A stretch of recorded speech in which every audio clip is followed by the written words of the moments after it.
What's up, guys? I got a crazy story to tell you. Make sure to watch this video. It's crazy. Make sure to smash that like button, comment below what you guys think of this video, subscribe for more videos, and guys, random comment gets $20 cash up, so make sure to comment on this video. Let's go.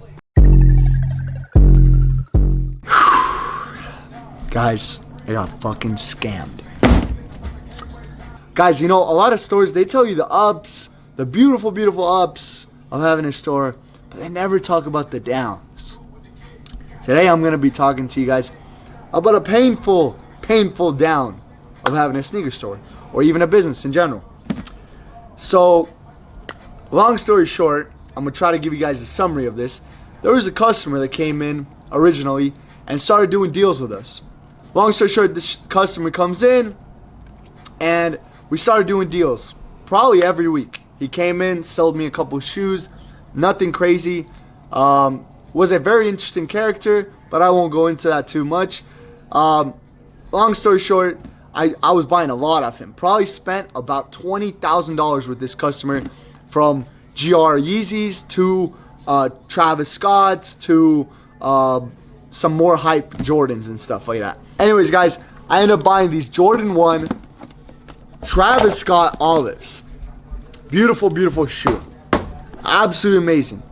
So one issue I had, a very big issue, is I started to trust this guy. This guy even gifted me a pair of shoes. The first time ever I've been gifted a pair of shoes. He was wearing a pair of shoes on his feet, and he forgot them because he traded some shoes with us, and he left the shoes on the counter. And I was like, "Yo, bro, you left these." And someone he was with said, "Oh, those are whack, like whatever." And I'm like, "Nah, they're not whack. They're sick." He's like, "What size are you?" I'm like, basically, I was the same size. And he's like, "Keep them, bro. I want you to have them." And I was like, "Whatever, dope." I was like, "Wow, this is the first time I got gifted shoes." Anyways, this guy built like this whole connection with me. We're friends, we were acquaintances more or less. He even had my number. I had his. And he would hit me up, "Yo, I'm coming today. I got shoes for you, blah, blah, blah." Long story short, I started to trust this guy. I built a trust with this guy. And the last deal we did, or the second to last deal we did, there was some shoes, and I didn't really check them. There was about 4 shoes he brought me, 4 shoes, all brand new, or one was maybe used. And, I looked at them briefly. Hey, the box is damaged. As you can see, the box is damaged. Whatever. It's a Jordan 1 Travis Scott. It's brand new. It's got the laces. All right, good shoe, great. On to the next. And the other 3 shoes are great, whatever. And every shoe that I bought from this guy has been great. As of today, at least. Everything has been great. And this shoe, however, is fake. And I paid $1,000 for this shoe. $1,000 that I got gypped on, basically. And, some big telltales of this shoe, for example, are, the box is a little bit, it's got, like, the label's a little weird, but, not a big deal. The bottom, this part, if you look at it really, the paint color isn't really the same, whatever, not a huge deal again. The paper looks a little bit off, it's a little plasticky. Again, something I didn't pay attention to. The big red flag was this, this thing right here, the whatever you call YCM code. It's way too bold and thick, and it looks like someone tried to take it off to hide it. And another huge red flag is when you blue light these, there's a big fucking Chinese stamp, which I guess let's just show you guys that real quick. Just so the people know. We have this beautiful blue light, which I did not use when I bought these originally. But look at that. Beautiful Chinese stamp right there. Sucks. Absolutely sucks. And obviously, I did not catch any of this. I did not catch any of these huge red flags. I didn't even check them. I just said, "Hey, they're brand new." Woo! Yay! Cool. And it was because I trusted this guy. It wasn't because I did not know how to check them. I do know how to check these shoes. It was because I gave him the benefit of the doubt. I spent a lot of money with him. They gotta be legit, right? And obviously they weren't. I ended up selling this to a customer that has spent so much money with me, and literally right away he told me, "Yo, these are fake."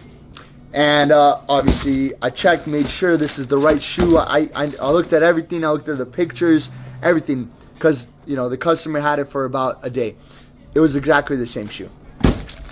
And I hit up the guy. Yo, what's up, bro?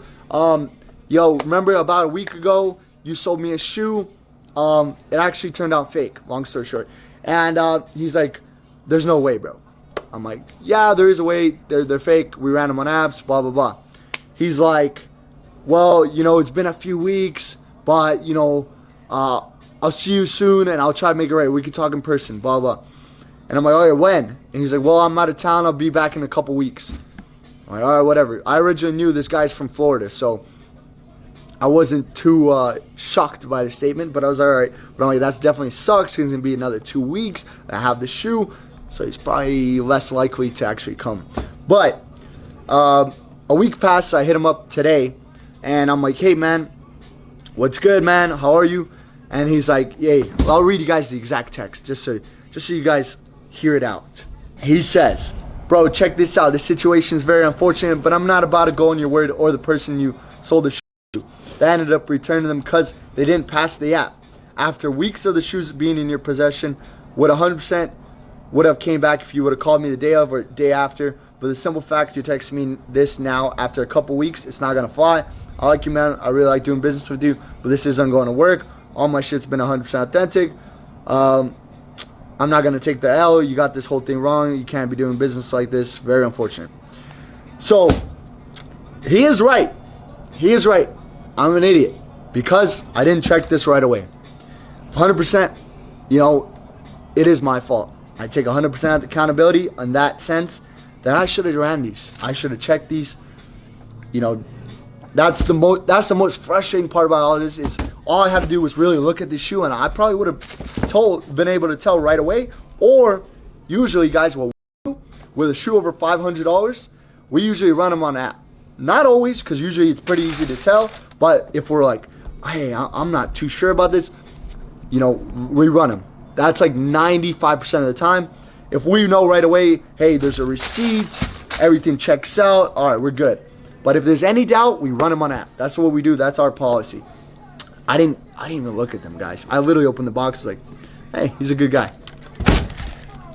And that costs me big time. The thing that I hope you guys learn from this is never trust anybody too much. Even if you spent $50,000, even if you spent $10,000, $500. You never know. They could make a mistake. You could make a mistake. You just have to always be on your toes in this business. And unfortunately, in this case, I wasn't. I did message him back. I told him the facts. I bought this shoe off you. At this time, I told you about this issue a week later. It was only 7 days or 8 days exactly in between. I wish I caught it right away, but after doing about 20K in business and getting to know you, I thought I could trust you and I believed you would do me right. I was about to sell them to a very trusted client that has spent a lot of money with me, and they verified that they were fake right away, and it looked super bad on me. And long story short, I just told him, you told me last week that you would do me right, but now you don't want to. And it is what it is. I really can't do much at this point because it is my fault at the end of the day for not checking them right away. What am I going to do? Go after this guy? Yeah, I could, but the amount of energy, time, money that I'm going to be doing to waste to try to get $1 out of this guy, which he probably needs it more than me if he's selling fake shoes. The amount of time that's going to take, I could be doing it. I could be spending that time to try to make more deals and get it back. It really fucking sucks. It's not. We're not a company that it's just a cake to lose $1,000. It really does hurt, but the lessons learned. I gotta do a better job at checking things. I would say I'm very good at it, but no person, no company is perfect. StockX, you've heard about all the fakes. GOAT, you've heard about fakes. Pretty much every store you've heard about fakes. The good thing is, no customer sold the fake.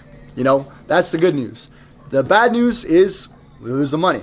But yeah, guys, everything in the store is 100% authentic. It's all been checked through. But the one time I made a flaw, and it does sound bad, And I want to show you guys this as transparency, that no shop is perfect.